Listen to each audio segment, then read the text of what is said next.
Quem vai fazer a leitura é a Dona Maria Célia. Romanos capítulo 6, verso 15.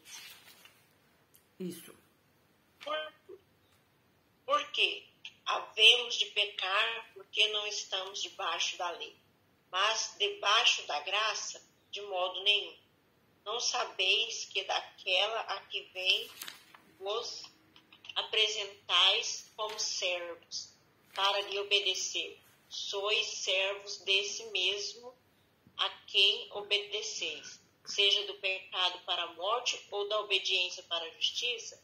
Mas graças a Deus que, embora tendo sido servos do pecado, obedecestes de coração à forma de doutrina e que fostes entregues, e libertos do pecado, fostes feitos servos da justiça. Falo como homem, por causa da fraqueza da vossa carne, pois assim como apresentastes os vossos membros como servos da impureza e da iniquidade para iniquidade, assim apresentai agora os vossos membros como servos da justiça para santificação, porque quando ereis servos do pecado, estáveis livres em relação à justiça. E que fruto tinhais então das coisas de que agora vos envergonhais?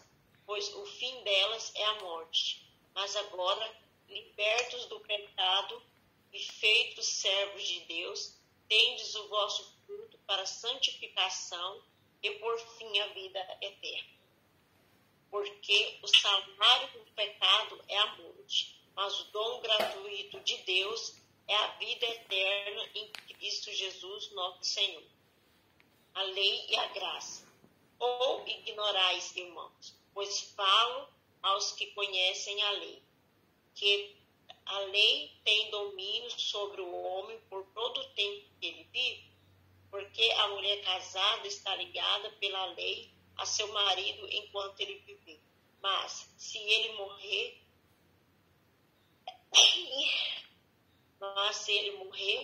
ela está livre da lei do marido. De sorte que, enquanto viver o marido, será chamado adúltera, se for de outro homem. Mas, se ele morrer, ela está livre da lei, e assim não será adúltera, se for de outro marido. Assim também vós, meus irmãos, fostes mortos quanto à lei mediante o corpo de Cristo, para pertencerdes a outro, aquele que ressurgiu dentre os mortos, a fim de que demos frutos para Deus. Pois, quando estávamos carne, as paixões dos pecados, suscitadas pela lei, operavam em nossos membros para darem fruto para a morte. Mas agora fomos libertos da lei, havendo morrido para aquilo em que estávamos retidos, para servirmos em novidade do Espírito e não na velhice da lei. Amém. Amém. Vamos lá. Aqui o começo da leitura volta Paulo fazendo aquela mesma premissa, né? Que se aonde a lei nos mostrou o pecado, a graça agora nos mostra a redenção dos pecados. Então ele usa esse trocadilho, então, e aonde abundou o pecado, ou seja, por causa da lei foi descoberto muitos pecados, né? A lei apontou vários pecados que talvez sem a lei eles não teriam se atentado para eles. Então, por causa da lei, abundou muitos pecados, mas aonde abundou o pecado, superabundou a graça.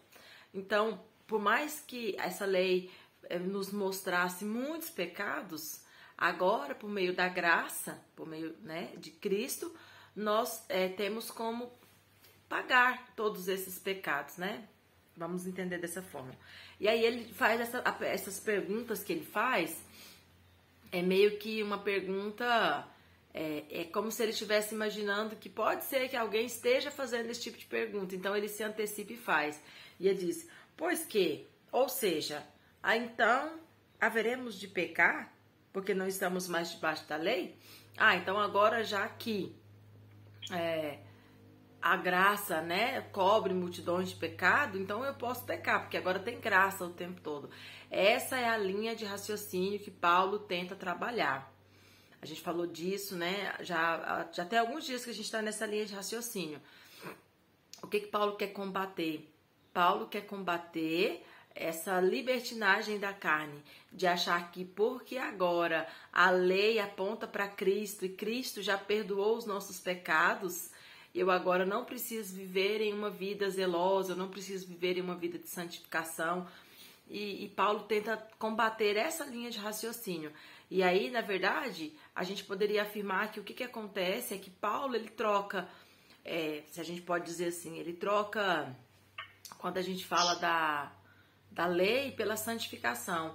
Agora, não é o guardar a lei que te faz ter, né, o seu pecado redimido, mas sim você entender que agora a lei aponta para Cristo e Cristo é o motivo de você agora viver do mesmo jeito que você vive, só que agora com um foco diferente, né? Então você não vai deixar de fazer nada, você não vai mudar, né, a sua conduta de santificação, de zelo e de aproximação com Deus, você não vai mudar isso. A única coisa que vai mudar é o seu foco, sabe? É como se você estivesse viajando, de repente você troca de carro, mas o objetivo é o mesmo, né? A estrada é a mesma, o lugar para onde você vai, e assim, quem está dirigindo, é a mesma coisa. Mudou agora como você chega lá, mas você tem que continuar nesse caminho para chegar lá. Entenderam esse exemplo que eu quis dar? Tranquilo? Então ele sempre faz esse tipo de pergunta. Então agora vamos pecar? Não vamos pecar, né? Pelo contrário, porque agora nós entendemos, né, que a lei que nós antes praticávamos para perdoar o nosso pecado, ela não era capaz, e agora sim nós temos algo capaz. Então, agora sim precisamos nos arrepender mais ainda e ter certeza que o nosso pecado está sendo perdoado. O 16. Não sabeis que daquele a quem vos apresenteis como servos para lhes obedecer, sois servos desse mesmo a quem obedeceis, seja no pecado para a morte ou na obediência para a justiça? Aqui provavelmente Paulo quer usar uma figura aqui de um escravo, mas ele quer usar aqui esse exemplo do escravo serve para o exemplo de Deus, porque ele diz assim, aquele que você se apresenta como servo, ou seja, como escravo para obedecer, você fica sendo escravo dele. Desse mesmo, seja do pecado para a morte ou da obediência para a vida. Então, se a gente usar essa ilustração aqui do escravo, o que ele está dizendo? Você vai ser escravo dele, tanto para receber o bem quanto para receber o mal. Ele pode ser um bom senhor, ele pode, né, cuidar bem, às vezes te dar uma vida, né, mais leve, com fardos leves, mas pode ser que não. Pode ser que ele te faça ter uma vida bem difícil. E aí, você vai deixar de ser escravo? Não. Porque naquela época o escravo era escravo e ele não tinha, só tinha a opção quando chegava lá, né, o ano do jubileu e eles tinham direito, mas já é outra coisa. Então, aqui a gente está levando em consideração aquele momento. O escravo, ele é escravo. Se o patrão for bom ou ruim, isso não justifica ele tentar deixar de ser escravo. Ele continua sendo escravo. E aqui, se a gente atribui esse exemplo que Paulo está dizendo a Deus, ele está dizendo, é a mesma coisa. Você é servo de quem? De Deus. Se antes você era servo de Deus e obedecia a uma lei que te mostrava o pecado, agora você continua obedecendo esse Deus.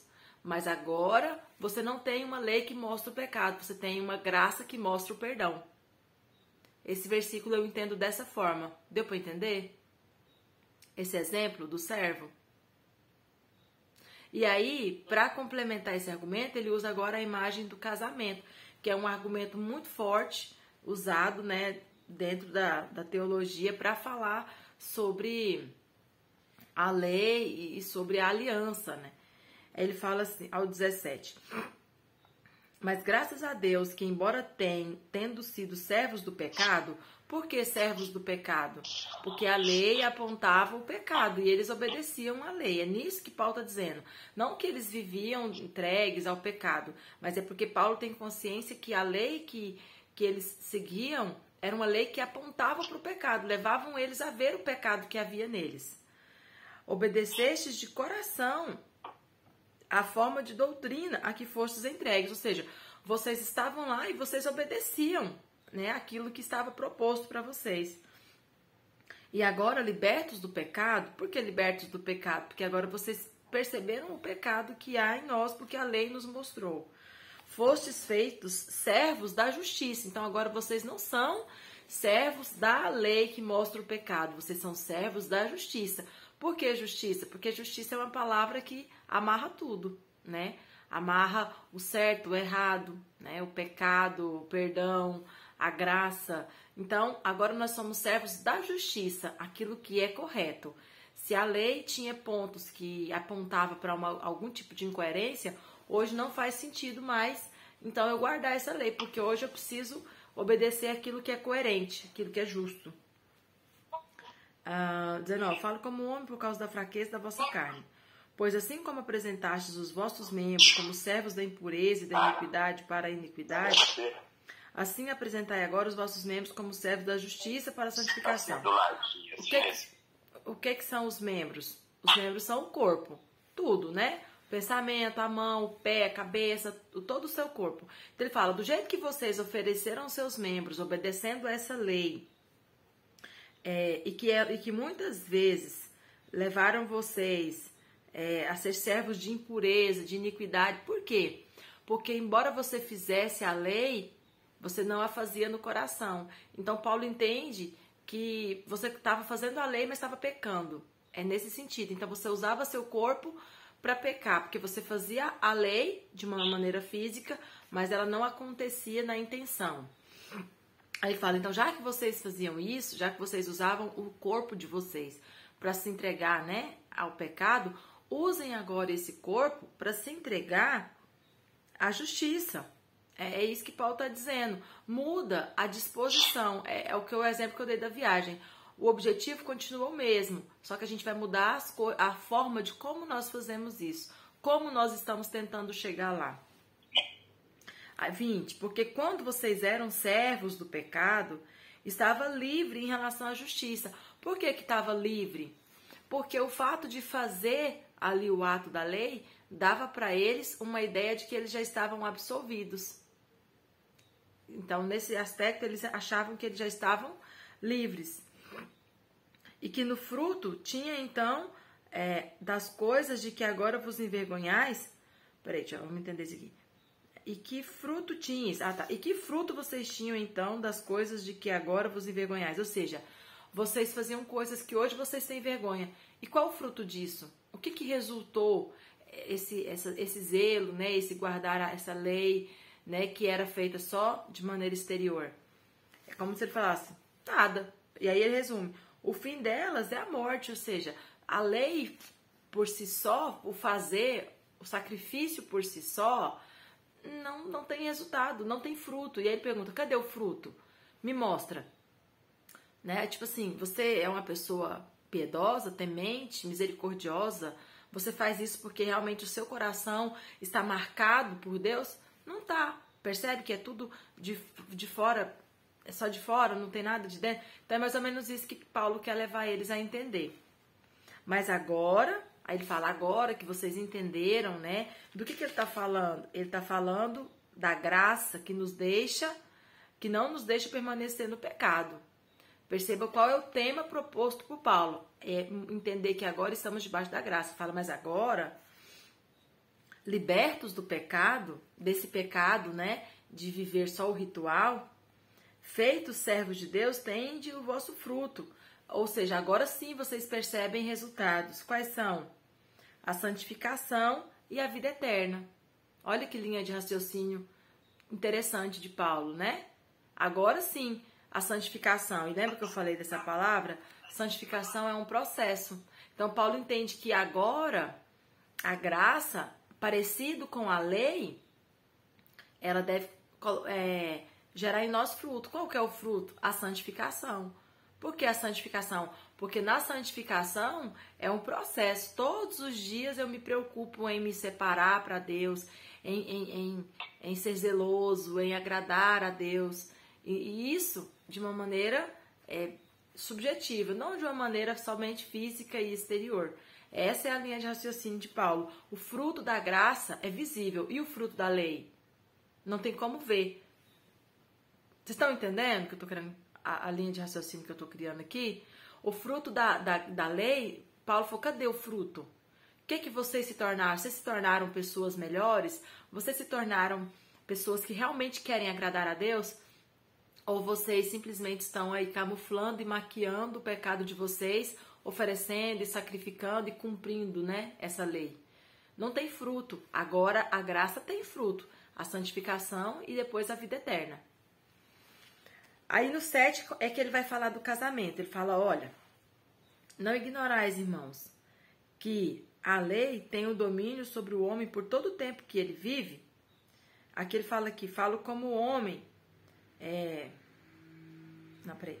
Ou ignorais, irmãos. Aí abre parênteses, né? Pois falo aos que conhecem a lei. Então, aqui ele está falando de novo, específico para aqueles que conhecem a lei, porque essa carta seria lida tanto por cristãos que não eram judeus, como cristãos que eram já judeus. Então ele fala, para aqueles que conhecem a lei, que guardam a lei, vocês ignoram que a lei tem domínio sobre o homem por todo o tempo que ele vive? Ou seja, ele está dizendo assim, você, uma vez que você conhece a lei, ela tem domínio sobre você por toda a sua vida. Aí ele dá esse exemplo do casamento, porque a mulher casada está ligada pela lei ao seu marido enquanto ele vive, mas se ele morrer, ela está livre da lei. Então, assim, enquanto você conheceu a lei, você cumpre a lei, você está ligado na lei. Então, como assim? Se Paulo acabou de falar que agora eu estou debaixo da graça, eu entendo isso aqui, depois eu quero ouvir a opinião de vocês, mas eu entendo que ele está dizendo justamente essa questão. A lei, ela está posta no nosso coração e não vai ser tirada. O que é a lei? É o objetivo, é o itinerário da viagem, é onde eu quero chegar. O que mudou então? Mudou como eu vou chegar lá. A visão que agora eu tenho para chegar lá. O carro que agora eu estou usando para chegar lá. Eu troquei de veículo, eu troquei de automóvel, mas eu estou indo para o mesmo lugar. Eu entendo isso aqui dessa maneira. Paulo dá uma nova roupagem para aquele que guarda a lei. E é o que une com o que a gente tem sempre falado, né? Que Paulo, ele não via a necessidade de deixar de cumprir a lei. A gente já falou isso aqui várias vezes. Ele continuou cumprindo a lei. Mas aí o que mudou na vida de Paulo? Mudou o que é a lei, né? Ele continuou cumprindo a lei, mas com um foco redentor lá no final, né? Que agora eu entendo porque a lei aponta para Cristo, né? Os detalhes da lei, né? São detalhes para o nosso bem, são detalhes que Deus colocou para cuidar de nós, mas o objetivo maior da lei é apontar para o Messias, e eu já entendo isso. Então, para mim não vai mudar nada eu continuar guardando essa lei, porque agora eu sei o verdadeiro sentido dela. Então, provavelmente essa era a ideia de Paulo, para aqueles que queriam continuar guardando a lei. Paulo fala, olha, tudo bem, porque uma vez que você tem a lei, você está ligado a ela, e você não vai mais desvincular dela, mas você precisa entender o real objetivo dela. E aí ele dá esse exemplo do casamento. A mulher que está casada, ela está ligada para o marido enquanto o marido viver.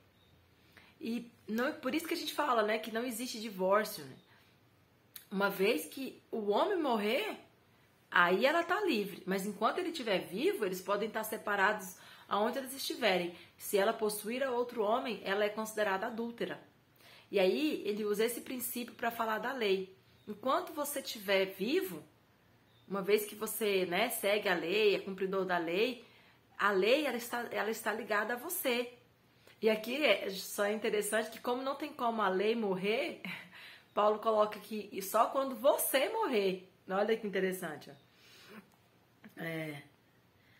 Aí o 4. Assim também vocês, meus irmãos, fostes mortos quanto à lei, mediante o corpo de Cristo, para pertencerdes a outro. Ou seja, nós é que precisamos morrer para a lei, para sermos agora aceitos nesse novo casamento, que é a lei de Cristo. Para pertencer a outro. Quem é esse outro? Cristo. Pois quando vocês estavam na carne, as paixões do pecado suscitadas pela lei operavam em vossos membros, ou seja, no seu corpo, para dar fruto para a morte. Mas agora fomos libertos da lei, havendo morrido para aquilo em que estávamos retidos. Então, aqui, Paulo usa o exemplo do casamento, dizendo que quem morre deixa o outro viver. Então, aqui, quem morre não é a lei. Nós é que morremos para a lei, para agora pertencermos a outro nesse relacionamento, que é Cristo. E aí, no último versículo, ele fala: havendo morrido para aquilo em que estávamos retidos, para servirmos em novidade de espírito e não na velhice da letra.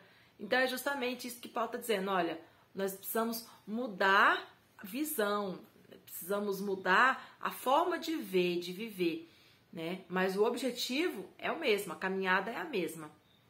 Alguma dúvida? Essa questão do casamento, vocês têm alguma visão sobre isso? E aí?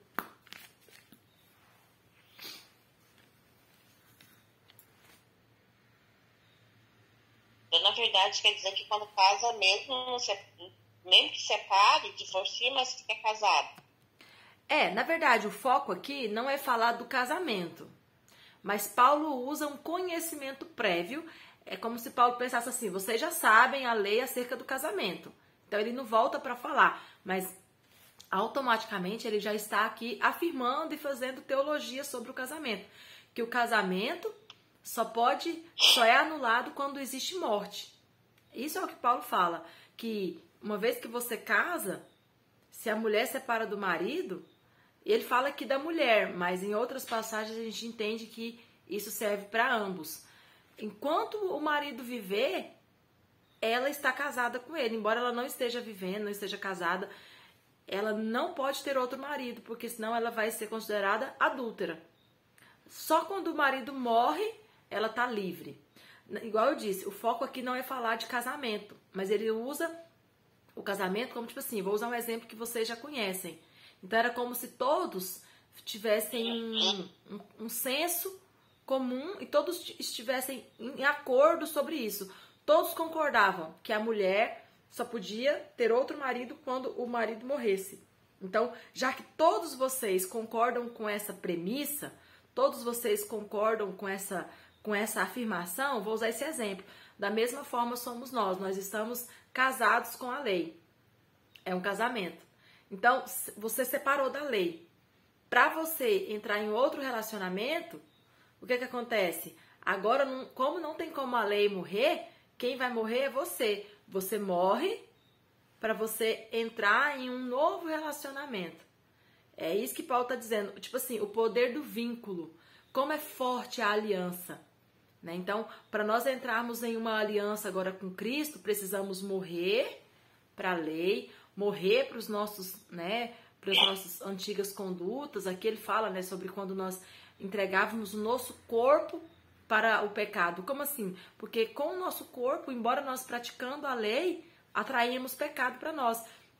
E a prova disso é quando Paulo pergunta: qual que é o fruto? O que resulta desse comportamento de vocês? Me mostra. Não tem. Vocês não conseguem me mostrar nada. Então, nesse novo nascimento, é possível ver o fruto. É a santificação e a vida eterna. Então, mais na frente, o Paulo vai falar sobre o casamento de a mulher estar livre quando tiver o adultério, né, Daiane? Isso. Lá ele vai estar justamente falando sobre o casamento, né? Eu não lembro onde que é, não, mas tem o texto que fala sobre isso, né? Sobre a dureza do corpo. Na verdade, é Jesus que fala. Paulo, ele coloca como, tipo assim, ele parte do pressuposto de que todos concordam com aquilo. Então, ele não tenta argumentar e nem defender. Ele parte do pressuposto de que todo mundo concorda. Então, ele já entende que aquilo já é uma verdade que todos conhecem. Mas sim, a Bíblia vai falar depois sobre como que a gente pode dizer? Esse parêntese, né? Porque aqui a regra maior é essa. A mulher só está livre ou o homem quando morre. Aí vem esse parêntese. Abre parêntese. Em caso, né, de adultério, você fica livre, né, tal. Aí fecha parêntese. Aí volta para a regra maior, que é a morte. Ok? Daí, deixa eu perguntar uma coisa que faz dias que eu quero perguntar, só que aí termina, não dá tempo. O José Paulo ficou, não sei se foi 3 anos, se recolheu para estudar, né? Para ler, né? Sim. José fala. E assim, quando Paulo ele se recolhe para estudar, ele vai estudar o Antigo Testamento, ele vai estudar a Torá, como que é? Já tinha escrito Marcos e João? Provavelmente Lucas, não. Marcos. Provavelmente não. Na verdade, foi muito mais que 3. Talvez o irmão João vai saber explicar melhor. Mas não tinha escrito, os evangelhos não tinham ainda sido compilados e formados, porque foi realmente bem no começo. Mas eu entendo que o que ele fez? Ele foi reler a lei para ter essa visão que agora ele tem. Que, na verdade, tinha algo na lei que eles não conseguiam perceber e que agora faz sentido. Que é a promessa do Messias sendo cumprida em Jesus. Então, ele precisa de tempo para perceber isso e para ter certeza disso. Porque isso precisava ser verdade para ele. Eu penso que Paulo ele fazia muito questão disso, de que aquilo fosse verdade, que fizesse sentido para ele. Então, ele agora consegue ver Cristo. Ele consegue ver tudo que aconteceu com Cristo se encaixando na lei e nas promessas. E aí ele vem com toda essa convicção de que é realmente Jesus, o Cristo que havia de vir.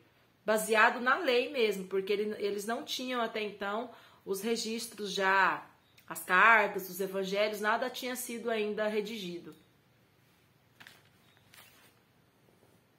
E faz muito sentido, né?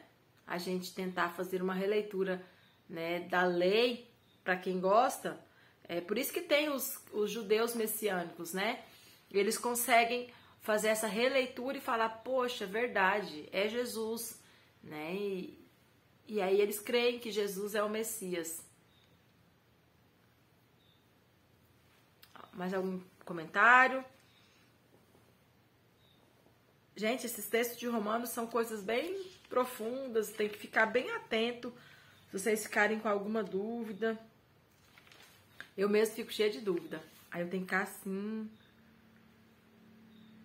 Daiane, fazer um comentário. São comentários que hoje não é muito comum, não, porque fecha muito estoar, né? Irmão João, fecha um. Mas. Fecha. Fechei. Ah, sim. Fechei. É ruim de estoar, né? Mas, assim, essa é uma discussão um pouco mais. Talvez até sem importância, né? Mas. Eu não sei bem, eu não entendo bem qual que é a concepção de Paulo de pecado, talvez, né? Porque pecar é descumprir a lei, não pode ser, né? Porque se pecar fosse descumprir a lei, então, ao cumprir a lei, eu não pecaria, né? Então, quando Paulo fala, por exemplo, que a lei, eu peco porque a lei existe, eu discordo disso, sabe? Discordo por uma questão talvez não teológica. Porque ninguém faz uma lei se não for para moldar condutas já existentes. Para dizer, olha, isso aí você não pode fazer porque é pecado. Essa é a regra. Então, não é a lei escrita que faz o pecado. Na verdade, o pecado, ele antecede a lei. E a lei é uma tentativa, e aqui eu acho que é um equívoco de Paulo. A lei é uma tentativa de barrar o pecado. Fala, olha, você não pode fazer isso porque é lei. Por quê? Porque a lei, ela só tem sentido quando ela tem um aspecto que se chama coercibilidade. O que é isso? A lei só tem sentido quando ela traz um castigo. Por quê? Porque sem um castigo, a lei é nada. Que a gente fala lei em branca. Mas ela não é nada, porque o ser humano, se ele não tiver a ameaça de um castigo, ele não se dispõe a um condicionamento. E, na verdade, aí sou eu que penso, a lei e o pecado e a lei, eles antecedem em muito a lei escrita, né? Por exemplo, aí eu dou aquele exemplo. Por exemplo, no exemplo de Caim, o pecado já existia. Caim matou seu irmão. E se você retroceder um pouco mais, o povo foi morto na época do dilúvio. Por quê? Porque tinham condutas impróprias e inapropriadas, ou seja, eles pecavam. E naquele momento já existia a lei escrita? Nenhuma, porque o escritor da lei, que é Moisés, nem sequer existia. Então, como que a lei pode ser ela que institui o pecado? Negativo. O pecado, ele habita em nós e ele é anterior à lei. Então, nesse aspecto, eu distou de Paulo, assim, do entendimento dele. Eu falo assim, eu penso assim, não é num determinado momento aqui, tudo bem. Eu entendo que ele está falando para judeus, eu entendo que o que ele quer dizer no final da história é que agora você não precisa mais se ater à lei, porque você está livre desse... E aí é uma coisa muito difícil realmente de entender, porque ao mesmo tempo que Paulo diz que você está livre de cumprir a lei, ele não abre mão da lei, né? Ele mesmo em si é um seguidor da lei, né? E o único aspecto que diz para mim que Paulo abre de seguir a lei é inserir nela um elemento novo. E que elemento novo é esse? É Jesus.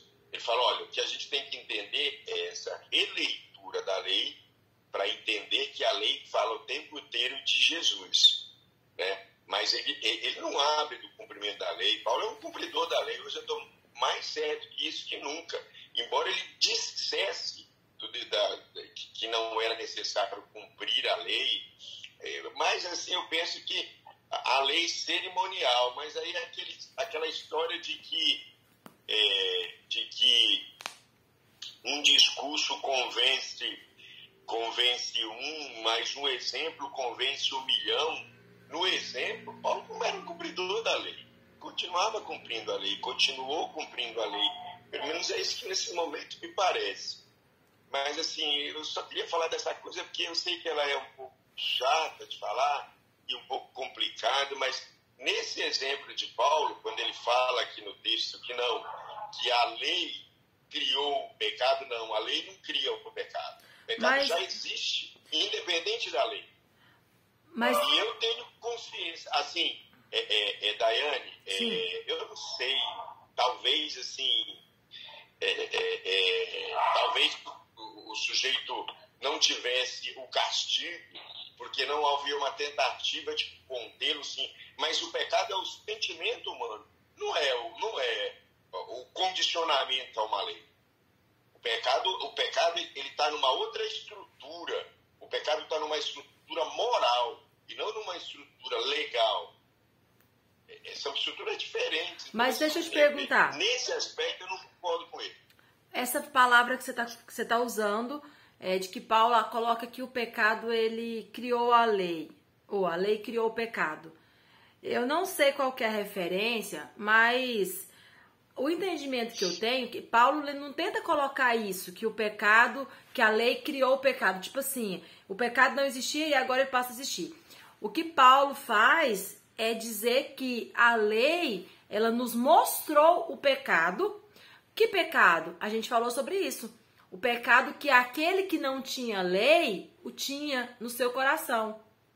O pecado, vamos dar um exemplo aqui do adultério.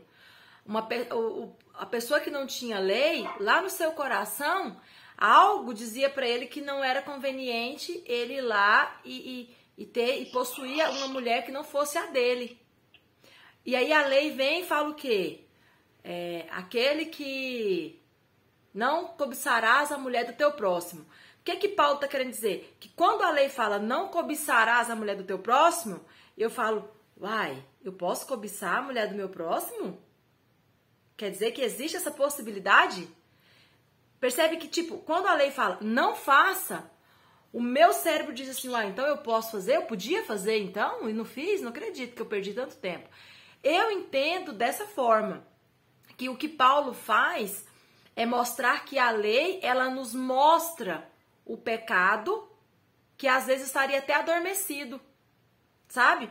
Não que ele cria pecado. Por isso que eu queria até achar o versículo para a gente tentar depois até ver qual é a palavra que ele usa e tentar buscar a raiz da palavra. Mas eu não creio que seja que a lei cria o pecado.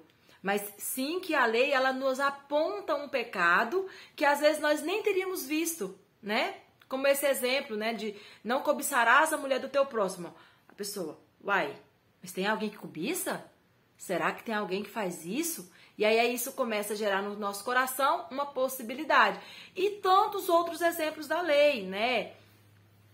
Vários, a lei, igual você falou, a lei a cerimonial, ela é cheia de detalhes, né? É muita coisinha pequena, né? Então, assim, eu entendo dessa forma que o que Paulo quer dizer é apenas isso, que a lei, qual que é o aspecto negativo, se a gente fosse, né, assim citar? O aspecto negativo dela é que ela foi nos mostrar o tanto de pecado que existe. Que se às vezes nós não tivéssemos a lei, nós nem sabíamos que existia esse tanto de pecado. Então quer dizer que o pecado não existia? Existia, mas era aquele pecado que quando você fosse pecar, o seu coração ia apontar que era pecado. Mas se você não fosse cometer aquele pecado, você nem ia saber que ele existia. É meio, às vezes, difícil de tentar entender, mas, assim, pra mim, eu consigo fazer com que faça sentido. Entender de que a lei, o aspecto negativo dela é esse. De mostrar o tanto de pecado que existe. Porque a lei fala, não faça isso, não faça aquilo, não faça isso, não faça aquilo. Faça isso assim, assim, assado. Não faça desse jeito. E aí você pensa assim, poxa vida, mas que tanto de pecado, eu não posso fazer nada, não posso fazer isso, não posso fazer aquilo. Tudo isso é pecado? Sim, tudo isso é pecado. E aí você percebe o tanto de pecado que existe. Enquanto que se não tivesse a lei, você não ia se atentar para esse tanto de pecado. Você ia obedecer a lei do coração. Aquela lei, né, que é da natureza. De você automaticamente perceber aquilo que não é justo, que não é correto. E aí, assim, levando nessa linha de raciocínio, Paulo vem dizer que, tipo, a lei, o lado ruim dela foi isso. Ela veio simplesmente suscitar, mostrar esse tanto de pecado, né? Então, mas aí, igual você falou, é um assunto bem delicado, porque mesma hora que Paulo coloca isso, aí Paulo já lá na frente vai dizer, olha, você tá casado com essa lei. Uma vez que você conheceu essa lei, você tá ligado a ela. E o casamento, ele é uma aliança perpétua, então você não vai desfazer. E aí agora, como fazer? Se eu percebi que essa lei não é suficiente para me levar a Deus, ela vai morrer? Não. Você morre para esse relacionamento e casa com ele de novo de uma maneira diferente, que agora é por meio de Cristo. Então, assim, igual a irmã de Deus falou, ele usa várias linguagens, né? Mas a linguagem maior que a gente precisa entender é essa. Que Cristo agora é o objetivo maior da lei. Eu preciso ter isso em vista, eu preciso ter isso em mente. Que Cristo era o objetivo dessa lei. Tudo serviu para apontar para Cristo. Ok? Deus abençoe. Vamos encerrar que nosso tempo já terminou. Até amanhã.